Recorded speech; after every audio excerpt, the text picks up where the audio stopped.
Hello guys, in this video I am going to show you how to message your team members individually in a team chat on the Connecteam application.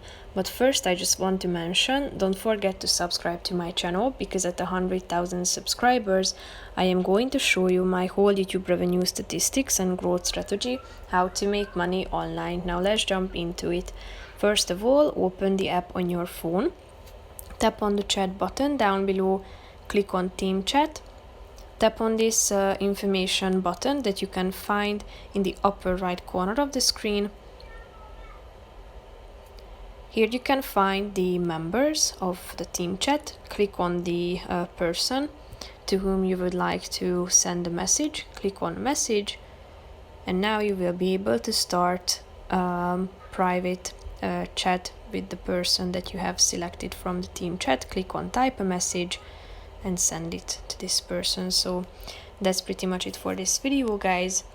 See you in the next one. Bye bye.